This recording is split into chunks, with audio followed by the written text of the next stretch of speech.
Hello and welcome everyone the online गुरु में मैं सुनील शर्मा आप सभी का स्वागत करता हूं। आज के इस सेशन में हम राजस्थान सुजस के मई वाले एडिशन को स्टार्ट करेंगे और इस सेशन को हम दो पर्टिकुलर पार्ट्स में डिवाइड करेंगे, जिससे मई के सेशन के इम्पॉर्टेंट फैक्ट हम लोग आसानी से यहाँ पे देख सकें, समझ सकें और आप लोग उन चीज़ों को नोट डाउन कर सकें ताकि एग्ज़ाम में आप लोगों की हेल्प हो सके। ऐसे ही रेगुलर सेशंस हम आपके लिए अपलोड करते हैं, तो इन सभी को देखने के लिए हमारे चैनल को सब्सक्राइब कर बेल आइकन प्रेस करना मत भूलिएगा। तो देखिए, ये जो मई वाला सेशन है ये जल ही जीवन है के टैग लाइन से स्टार्ट किया गया है। मतलब आप कह सकते हैं कि जल संसाधन के ऊपर इसमें विशेष चीज़ें आपको मिलने वाली है। तो ऐसे सभी एग्जामिनेशन जहाँ पे ज्योग्राफी में जल संसाधन है वहाँ पे इससे डेफिनेटली क्वेश्चंस बनेंगे और बहुत सारी चीज़ें मैंने ऑलरेडी हाईलाइट की हुई है। ये जो सीन है ये आप पहले भी देख चुके हैं, क्योंकि यहाँ पे रहट सिस्टम को दिखाया जा रहा है। रहट सिस्टम क्या होता था, इस टाइप का एक व्हील लगाते थे जिसको बैल वगैरह की मदद से गोल गोल घुमाया जाता था और इस व्हील से क्या होता था, पानी आप इकट्ठा करते थे। ठीक है, तो ऐसे आप खेतों में पानी पहुंचा देते थे। ये था आपका रहट सिस्टम। अब यहाँ पे ये जो रहट सिस्टम है, ऐसे और भी नाम है यहाँ पे, जैसे कि एक तो हो गया रहट, दूसरा है चड़स और ढेकुली। ये सारे जो है एंशिएंट टाइम के सिंचाई के लिए उपयोग में लिए जाने वाले साधन हैं जिसका उपयोग किया जाता था सिंचाई के लिए। हालांकि आजकल मोटर, ट्यूबवेल एट्सेट्रा हो गए हैं जिस वजह से इसकी उपयोगिता कम हो गई है, लेकिन फिर भी उदयपुर ज़िले का जो गोगुंदा वाला क्षेत्र है वहाँ पे आपको आज भी ये देखने को मिल जाएंगे। तो प्राचीन काल में जो हमारे सिंचाई के साधन थे उनमें आप बोल सकते हैं कि रहट, चड़स और ढेकुली जैसे सिस्टम हुआ करते थे, और वर्तमान में ये आपको उदयपुर के गोगुंदा ज़िले में देखने को मिल जाते हैं। नेक्स्ट, चूँकि आप जानते हैं कि ये कंप्लीट सेशन जो है वाटर से रिलेटेड है, जल संसाधनों से रिलेटेड है, तो आइए इंदिरा गांधी नहर परियोजना की स्टार्टिंग को हम लोग यहाँ पे देखना शुरू करेंगे। तो देखिए, इंदिरा गांधी नहर परियोजना की जो स्टार्टिंग है वो आप सभी के सामने आती है। इससे रिलेटेड चूँकि राजस्थान का जो पश्चिमी हिस्सा है अरावली के पश्चिम में, वो क्या हो जाता है, मॉनसून के समानांतर हो जाता है, जिस वजह से यहाँ पे रेगुलर वे में इतनी बारिश नहीं होती। एंड राजस्थान का पश्चिमी वाला जो हिस्सा है वो बे ऑफ बंगाल से आने वाली जो मानसून है उसका वृष्टि छाया क्षेत्र होता है, इस वजह से वहाँ पे बारिश नहीं होती। तो ऐसे में समस्या है कि भाई इस रीजन में पानी की किल्लत है, और ये आज से नहीं है, बहुत पहले से है। तो उस टाइम पीरियड में आज़ादी से पहले भी इसके लिए कई बार प्रयास किए गए, जैसे कि बहावलपुर पंजाब एंड बीकानेर के प्रयास से सतलज नदी का एक हिस्सा है वहाँ से पानी को लाने की स्वीकृति दे दी गई। ठीक है, बहावलपुर पंजाब और बीकानेर के संयुक्त प्रयासों से ये काम किया गया। 4 सितंबर 1920 को इसका समझौता हुआ और सरकार ने इसकी परमिशन दे दी, और उस टाइम पे इसका जो शिलान्यास था वो उस टाइम के महाराजा गंगा सिंह जी ने किया था। गंगा सिंह जी एक विजनरी पर्सन के रूप में भी जाने जाते हैं, क्योंकि गंग नहर इनसे एसोसिएटेड है। ठीक है, ऐसे ही आपने ऊँटों की एक रिसाला भी नाम सुना होगा जो इन्होंने वर्ल्ड वॉर के टाइम पे भेजा था, तो वो भी गंगा सिंह जी से ही रिलेटेड है। तो 5 दिसंबर 1925 को फिरोजपुर के हुसैनीवाला में इसका क्या किया गया, शिलान्यास कर दिया गया, और 3 करोड़ रुपए 1925 में 3 करोड़ रुपए अपने आप में बहुत बड़ी चीज़ होती है, वो खर्च किए गए इसके लिए। और उस टाइम के जो वायसराय थे लॉर्ड इरविन, उन्होंने 1927 में इसका क्या किया, उद्घाटन किया। ठीक है, इसी को वर्तमान में अपन लोग क्या कहते हैं, गंग नहर कहते हैं। तो गंगा सिंह जी का संबंध किससे है, गंग नहर से है। 1925 में इसका शिलान्यास किया गया, 1927 में इसको चालू कर दिया गया था, और वर्तमान में हम लोग क्या कहते हैं, इसे गंग नहर कहते हैं। ये वो प्रयास था जिससे पश्चिमी राजस्थान के अंदर जो पानी की किल्लत है उसे पूरा करने के लिए काम किए गए, लेकिन इससे काम थोड़ी ना होना था, और भी बहुत सारे काम करने थे। तो 1937 में एंडरसन अवार्ड के नाम से एक डिसीजन लिया गया। ठीक है, और इस डिसीजन के थ्रू क्या किया गया, सतलज के पानी को पंजाब, बीकानेर और बहावलपुर के बीच में बांटा गया। तो सतलज रिवर के वाटर का जो डिस्ट्रीब्यूशन है वो किन किन जगहों पे होगा, उससे रिलेटेड जो एग्रीमेंट है उसका नाम क्या है, एंडरसन अवार्ड है। ठीक है, इसको आप ऐसे समझ सकते हैं कि एक एग्रीमेंट कर लिया कि भाई इतना पानी आप यूज़ करोगे, इतना पानी हम यूज़ करेंगे, तो नाम क्या दिया गया, इसको एंडरसन अवार्ड का नाम दिया गया। अब इंदिरा गांधी नहर परियोजना पे आते हैं। तो इंदिरा गांधी नहर का जो उद्घाटन स्थल है वो व्यास और सतलुज नदी के संगम पे हरी के बैराज पर बना है। बहुत ज़्यादा इम्पॉर्टेंट है क्योंकि आप लोगों ने देखा है आरएस जैसे एग्जामिनेशन में भी आईजीएनपी पे कई क्वेश्चंस पूछे गए हैं। ठीक है, तो यहाँ पे हम लोग कवर करेंगे कि कहाँ कहाँ पे फीडर बनाए गए, कहाँ कहाँ पे पंपिंग स्टेशन बनाए गए, कितने स्टेप में आईजीएनपी को पूरा किया गया, और वो सारी चीज़ें जो एग्ज़ाम में आती हैं। ठीक है, तो सबसे पहले इसकी स्टार्टिंग हरी के बैराज से होती है जो किन किन रिवर पे है, तो व्यास और सतलज रिवर के संगम पे इसे स्टार्ट किया गया है।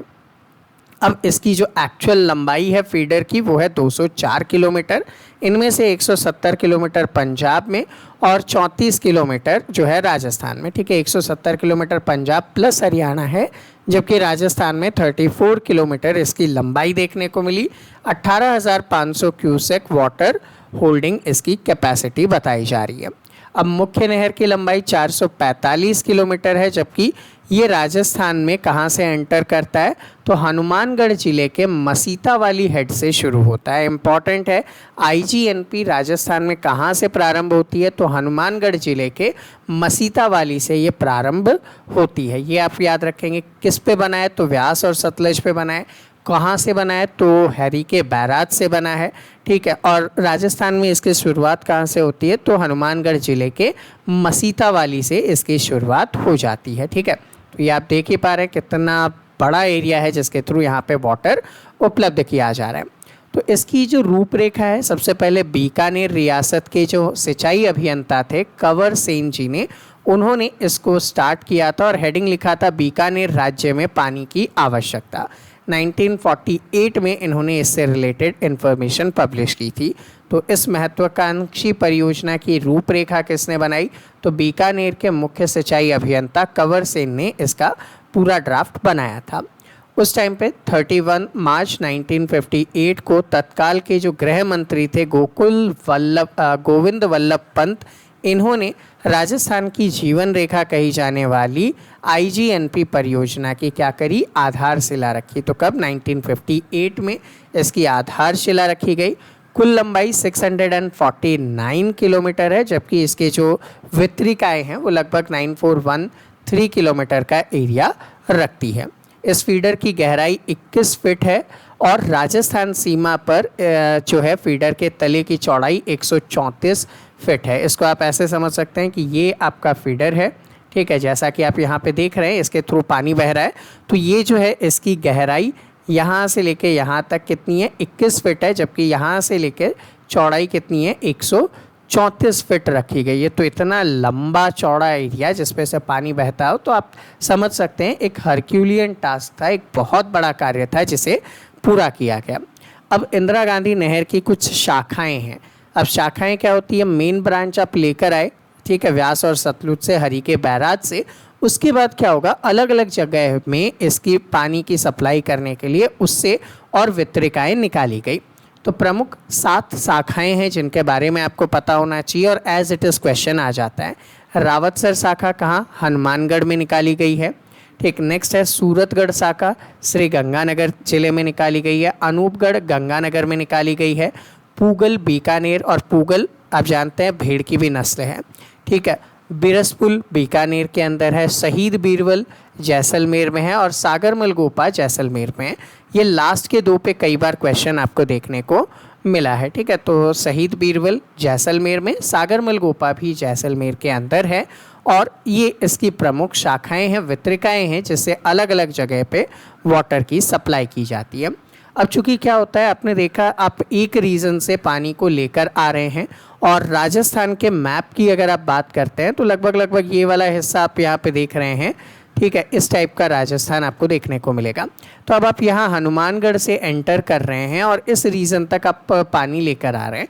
तो ऐसे में क्या होगा, इस रीजन के तुलना में ये जो रीजन है ये ऊंचा है और ऊंचा होने की वजह से आप जानते हैं पानी जो है वो सतह की तरफ नीचे की तरफ दबाव लगाता है, इस वजह से जल नीचे की तरफ प्रवाहित होता है। लेकिन ये जगह कैसा है, ऊंचा है, और इसी वजह से क्या करना पड़ता है, यहाँ पे बहुत सारे पंपिंग स्टेशन लगाने पड़ते हैं, जो एक यहाँ से वाटर को उठा के यहाँ डालेंगे, फिर यहाँ से उठा के आगे डालेंगे, और ऐसे आपके पास कुछ प्रमुख पंपिंग स्टेशन है जिसको हम लोग लिफ्ट नहरें कहते हैं। ठीक है, तो कितनी लिफ्ट नहरें हैं, 7 लिफ्ट नहरें हैं। वितरिकाएँ हमने कितनी पढ़ी थी, वो भी आपने 7 पढ़ी थी।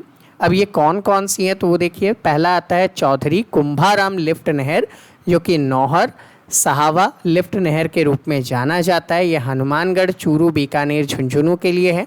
कंवर सेन बीकानेर में है, लून करनसर के नाम से जाना जाता है। इनके प्रीवियस नेम जो है वो कई बार इम्पॉर्टेंट है, और कंवर सेन और कुंभाराम बहुत बार पूछा गया है। पन्नालाल बारूपाल, ये गजनेर के रूप में जाना जाता है। वीर तेजाजी, ये बांगड़सर लिफ्ट के रूप में जाना जाता है। करनी सिंह लिफ्ट है, जो कि कोलायत के रूप में जाना जाता है, जोधपुर बीकानेर के लिए है। जंभेश्वर लिफ्ट, ठीक है, ये फलौदी लिफ्ट नहर के रूप में जाना जाता है। और नारायण व्यास लिफ्ट जो है वो पोखरन के रूप में जाना जाता है। तो ये 7 लिफ्ट परियोजनाएं हैं जो भी आपको याद होनी चाहिए। अब इम्पॉर्टेंट फैक्ट वापस से रिवाइज कीजिए। 1948 बीकानेर के सिंचाई अभियंता नाम क्या था, कंवर सेन, इन्होंने रिपोर्ट बनाकर दी। 1953 में इसको क्या मिला, प्रथम परियोजना रिपोर्ट तैयार हुई। वर्ल्ड बैंक की टीम ने इसको स्वीकृति दी, क्योंकि इसके लिए बहुत पैसे खर्च होने थे, तो वर्ल्ड बैंक की टीम ने इसको स्वीकृति दी। 1957 में राजस्थान सरकार ने परियोजना बनाई और कार्यक्रम को मंजूर किया। कार्य कब से शुरू हुआ, तो गोविंद वल्लभ पंत ने 1958 में इसे शुरुआत किया, और इसके काम को करने के लिए राजस्थान नहर बोर्ड का निर्माण किया गया। ठीक है, जिसके प्रथम अध्यक्ष कौन थे, कंवर सेन ही थे। ठीक है, बाकी सारी चीज़ें 1961 में उपराष्ट्रपति सर्वपल्ली राधाकृष्णन ने इसका क्या किया, जो नौरंग देसर वितरिका है वहाँ से पानी छोड़कर इसकी इनॉग्रेशन की। अब बात आती है, इसमें बहुत सारी पेयजल परियोजनाएं हैं जिसके थ्रू वाटर अवेलेबल किया जाता है। तो एक परियोजना का नाम है कंवर सेन लिफ्ट परियोजना। बीकानेर शहर और रास्ते के 228 गांवों को पेयजल उपलब्ध करवाता है। तो बीकानेर के लून करनसर तहसील में सिंचाई सुविधा उपलब्ध करवाता है। ठीक है, आप मोटा मोटा ये याद रख सकते हैं कि कौन सा लिफ्ट परियोजना किस किस स्थान को जल उपलब्ध करवाता है। तो कंवर सेन लिफ्ट बीकानेर को यहाँ पे जल उपलब्ध करवाता है। राजीव गांधी लिफ्ट, जो कि जोधपुर लिफ्ट नहर के रूप में जाना जाता है, तो जोधपुर और आसपास के गांवों में जल उपलब्धता करवाता है। और आपनी योजना, जो कि गंधेली के रूप में जाना जाता है, ये हनुमानगढ़, चूरू, झुंझुनू जिले के अंदर क्या करवाता है, वाटर अवेलेबल करवाता है। तो इस टाइप से आपने यहाँ पे देखा कि आईजीएनपी का कार्यक्रम। अब चूंकि आप जानते हैं कि आपने एक इस टाइप का नहर बना दिया, ठीक है, अब इसमें जब पानी बहेगा, सपोज यूँ पानी बह रहा है, तो मिट्टी भी अपने साथ लेकर आएगा, अवसाद भी अपने साथ लेकर आएगा, चूँकि आप एक डैम से तो निकाल ही रहे हो। तो ऐसे में इसकी तली पे क्या हो जाता है, मिट्टी और अवसाद वगैरह जमा हो जाते हैं, और कई बार देखने को मिलता है कहीं से लीकेज वगैरह भी हो जाता है। तो इनको सुधारने के लिए जो काम किया जाता है उसे क्या कहते हैं, रीलाइनिंग कहा जाता है। ठीक है, इसे सुधारने के लिए जो काम करते हैं उसको क्या कहते हैं, रीलाइनिंग कहा जाता है। तो रिसेंटली इसका रीलाइनिंग कार्यक्रम जो है अप्रैल में किया गया था, और 60 डेज़ तक नहर को बंद किया गया था, क्योंकि उसके बिना आप जानते हैं पानी के अंदर आप कैसे सीमेंट लगाओगे, पॉसिबल ही नहीं है। तो उसे 60 दिनों के लिए रोका गया था। इस बार एक अहम काम ये भी किया गया था कि इसमें राजस्थान और पंजाब दोनों ने एक साथ काम किया, तो बार बार इसको रोकने की ज़रूरत नहीं पड़ी। ठीक है, तो रीलाइनिंग से क्या हो जाएगा, भले ही आपके 250 करोड़ रुपए की लागत आई, लेकिन आपके जो क्यूसेक वाटर प्रवाह है वो बढ़ जाएगा। ठीक है, तो अभी डैमेज होने से लगभग 11,000 से 11,500 क्यूसेक आप प्रवाहित कर पा रहे थे, लेकिन कैपेसिटी कितनी थी, 18,000। तो बाकी आप समझ पा रहे हैं, यहाँ पे अवसाद और मिट्टी ये देख रहे हैं, जैसे जेसीबी वगैरह से इनको बाहर निकाला जा रहा है। ठीक है, तो ये मिट्टी और अवसाद यहाँ पे जमा हो जाते हैं, और जो टूट फूट होती है उसको भी रिपेयर किया जाता है, जैसे आप यहाँ पे इस इमेज में देख पा रहे हैं। तो इससे जो वाटर की कैपेसिटी है वो बढ़ जाएगी, और बारिश के बाद चूँकि बारिश के बाद वाटर फ्लो और बढ़ जाता है तो अतिरिक्त वाटर का यहाँ पे लाभ दे पाएंगे। ठीक है, कहाँ कहाँ पे? हनुमानगढ़, गंगानगर, बीकानेर, जैसलमेर, जोधपुर, चूरू, झुंझुनू, सीकर, नागौर सहित 10 जिलों को इस रीलाइनिंग कार्यक्रम से फ़ायदा मिलेगा। कितने दिन बंद किया गया? 60 दिन बंद किया गया, जिसमें से 30 दिन तो आंशिक था और 30 दिन परमानेंट यहाँ पे इसको बंद किया गया था ताकि रिपेयर वगैरह किया जा सके। और इस बार स्पीड बहुत ज़्यादा थी। पहले 30 दिन के अंदर आप सिर्फ 47 किलोमीटर का रीलाइनिंग कर पाते थे, लेकिन अब 68 किलोमीटर का रीलाइनिंग आप कर पा रहे हैं, मतलब सुधार कार्य आप यहाँ पे कर पा रहे हैं। तो ज़्यादा अच्छी आपकी कैपेसिटी हो चुकी है, तो ये भी आपको हेल्प करेगा। एक और क्वेश्चन में कई बार रहा है IGNP के बाद, और वो है पूर्वी राजस्थान नहर परियोजना। ठीक है, पूर्वी राजस्थान नहर परियोजना, और इसके लिए नवनेरा बांध से इसकी स्टार्टिंग की जा चुकी है।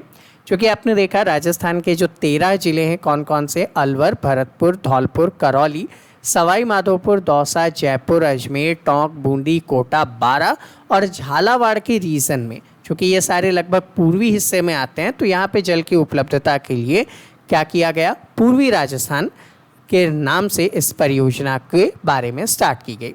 चंबल बेसिन और उसके आसपास को जोड़ा जाएगा ताकि उसका जो अतिरिक्त वाटर है उसको आप यहाँ पे काम में ले सकें। नवनेरा बांध की शुरुआत की गई है, जिससे यहाँ पे क्या हो जाएगा? आप एक्स्ट्रा वाटर को काम में ले पाओगे। ठीक है, तो काली सिंध नदी पे इसे बनाया जा रहा है। कोटा ज़िले के दिगोद उपखंड के पास इसे बनाया जा रहा है, ये आपको याद रखना है, ये आपके लिए इम्पॉर्टेंट होगा। और 13 ज़िले जो लाभान्वित होंगे उनके नाम आपको यहाँ पे पता होना चाहिए। तो इस बांध की जो क्षमता होगी 226.65 मिली घन मीटर की होगी, और 54 मिली घन मीटर पानी जो है उसके लिए आरक्षित किया गया है, जो कि पेयजल में हम लोग उपयोग में लेंगे। तो पीने के लिए उस जल का उपयोग यहाँ पे किया जा सकेगा। अब बांध चूँकि जब आप बनाओगे तो उसके कुछ रीज़न है जो कि डूब क्षेत्र के अंदर आएंगे। तो इस डूब क्षेत्र में लगभग 3112.15 हेक्टेयर की जो भूमि है वो आएगी, जिसे विस्थापित करने का काम गवर्नमेंट की तरफ से किया जा रहा है। लगभग वर्तमान में 601.2 करोड़ रुपए इसके लिए जारी किए जा चुके हैं। राजस्थान की एक महत्वाकांक्षी परियोजना होगी, क्योंकि इसमें जो चंबल नदी की सहायक नदियां हैं पार्वती, काली सिंध, कन्नू, कुल और मेज का जो एक्सेस वाटर है उसको आप लोग यहाँ पे काम में ले पाओगे। और कुछ विशिष्ट स्थानों पे जैसे कि कोटा, बूंदी, सवाई माधोपुर, अजमेर, टोंक, जयपुर, दौसा, करौली, अलवर, भरतपुर, धौलपुर में 2051 तक पेयजल उपलब्धता सुनिश्चित हो पाएगी। लंबा टारगेट है, काम इतनी जल्दी से पूरा नहीं होने वाला। तो ये यहाँ पे कार्यक्रम की आप कुछ रूपरेखा देख पा रहे हैं। अब इसमें क्या किए जाएंगे? 6 तो बैराज बनाए जाएंगे और 1 बांध बनाया जाएगा। पहला होगा कन्नू बैराज, कन्नू नदी के ऊपर बनाया जाएगा। कहाँ पे? बारा में। दूसरा होगा रामगढ़ बैराज, जो कि कुल नदी के ऊपर बनाया जाएगा और राजस्थान के किशनगंज तहसील, ये भी बारा जिले में आएगा। ठीक है, महलपुर बैराज जो कि पार्वती नदी पे बनेगा, मंगरौल तहसील बारा में ही है। नवनेरा बैराज काली सिंध नदी पे। नदियों के नाम और बैराज के नाम मैच करने से रिलेटेड क्वेश्चन बन सकते हैं, तो उसे आप लोग याद करेंगे। ठीक है, फिर आता है मेज बैराज जो कि मेज नदी के ऊपर है, बूंदी में आएगा ये। राठौड़ बैराज बनास नदी पे आएगा और चौथ का बड़वाड़ा तहसील सवाई माधोपुर में बनाया जाएगा। डूंगरी बांध बनास नदी पे बनाया जाएगा, ये सवाई माधोपुर रीजन में आएगा। तो इनके ऊपर बैराज बनाकर और एक बांध बनाकर, चूँकि बांध कौन सा है? डूंगरी बांध है, ये इंपॉर्टेंट है, और 6 बैराज बनाए जाएंगे ताकि इससे जल उपलब्धता आसानी से की जा सके। नेक्स्ट यहाँ पे प्रदेश के अंदर बहुत सारी चीज़ें आपको दर्शाई जा रही है। वापस से एक आर्टिकल है जो कि IGNP से ही रिलेटेड है और इसे आप ऑलरेडी कवर कर चुके हैं, तो इसमें कुछ नई चीज़ें देखने को नहीं मिलती, तो इसे हम लोग यहाँ पे स्किप कर सकते हैं। नेक्स्ट आगे बढ़ा जाए तो मरु प्रदेश को हरित प्रदेश बनाने का जो सफ़र है वो यहाँ पे दिखाया गया है। तो बाड़मेर, जोधपुर, जैसलमेर, बीकानेर, गंगानगर, हनुमानगढ़, जालौर, पाली, नागौर, चूरू, झुंझुनू, सीकर जैसे जो रीजन हैं वो पश्चिमी राजस्थान में आते हैं और ये मरु प्रदेश के रूप में भी यहाँ पे जाने जाते हैं। तो लगभग जो थार का मरुस्थल है वो 62% हिस्सा आता है। ये फैक्ट याद रखेंगे, क्वेश्चंस आ चुके हैं। जिसमें 40% जनसंख्या निवास करती है।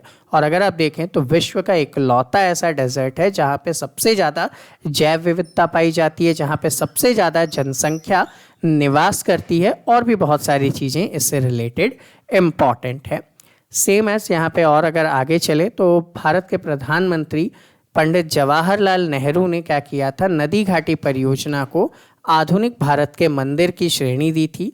ये एक इम्पॉर्टेंट टैगलाइन है जो इनसे रिलेटेड पूछा जा सकता है।